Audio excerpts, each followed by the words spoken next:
Hello there. Let's have a look at the front orchard. We'll start here. So the main part of this is going to be the Satsuma. It's an Armstrong variety Satsuma. They make a smaller Satsuma, but the smaller Satsumas are generally a little bit more sweet. Now here we have what's left of the black-eyed Susans. They are going to seed now, which is really nice. Log borders all around here, which I love. We've got another mix of, we've got a bog sage and mugwort. The bog sage is flowering. I love the mushrooms growing off the logs. And also we have sweet potatoes coming back, and this is actually a Turk's cap as well. Lovely little flower. These are what's left of broccolis. You can walk over here now and see this lovely Japanese plum. I love these. Surrounded by, again, log borders. And this here is mountain mint that is going to flower. Super pretty, and actually it's the most aromatic mint I have ever smelled. This is my little stack of logs that I like to throw my hatchet at every now and then. This is a big log pile that I have gathered by hand. This is where we had a big thing of manure right here from horse stables down the road. It is pretty much empty now. Need to re-up. A lot more black-eyed Susans at the end of their flowering. And in here, let me walk around this way so I'm not backlit by the sun. We've got a fig here, and this fig is a survivor. So 2 falls ago, I planted it, and we had, I think it was like 15 degrees Fahrenheit, super cold for this area, and it froze to death. So I was like, okay. Well, the next year, in the spring, it grew back, and I was like, oh, excellent. And it grew back all year, got about twice as tall as it is this year so far, and all went well during the winter. And then, terribly, we had a very late freeze after it had leafed out, and it died, but it came back. Same thing happened here, but this guy did not come back. So that's a dead fig I need to replace. Up here, we've got a couple stands of bamboo we've planted. Black-eyed Susans coming out of it. But also I planted some of our native passion fruit, Passiflora incarnata, to grow up the bamboo. I love them, love them, love them, love them. They make a nice sweet tart little fruit. I've got some more planted in this bamboo.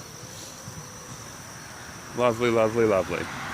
So over here we've got some nice red cedars that have been here for a while. They're actually not even a cedar, it's a juniper, but they're called red cedars here, so we'll call them red cedar. Up here we have feijoa, or the pineapple guava. I've got 4 of them in here. They're very small so far, but they need to be planted really close to each other because their pollen doesn't stick to bees. Their pollen doesn't blow on the wind. Their pollen from the flowers just falls straight down. So they must be, the trees must be growing up into each other in order for them to be pollinated and set fruit. Now, this here, this is the only one that flowered this year.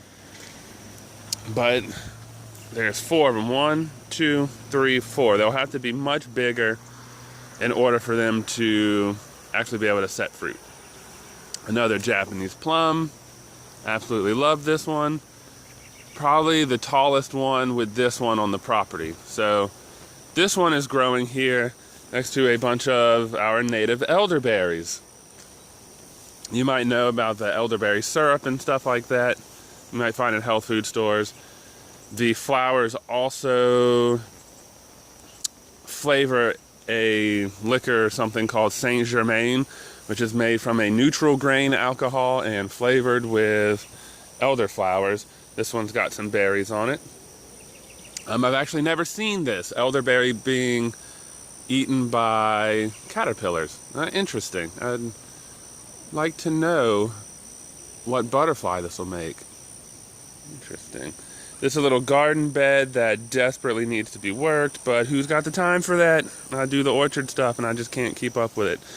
In here looks like a mess of nothing, but I do have a bunch of dewberries, which are related to blackberries, growing in here. They're very young and take a couple years before they really do anything. And over here, I love this guy so much. This is our native red bay. It makes like the seasoning bay, but it's the native variety. And it's got a little bug in there, little leaf-footed looking bug. And then here I've got a native hibiscus that looks like it's about to flower. Texas Star. Hibiscus coccineus, I believe.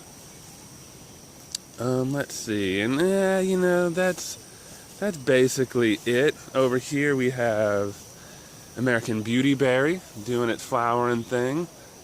It supposedly makes a little edible fruit, but it doesn't really taste like much. But it's a nice, lovely plant. It is said to be able to ward off mosquitoes. Native Americans used to rub the leaves on their bodies, and apparently it wards off mosquitoes. So there you go. That's the front orchard.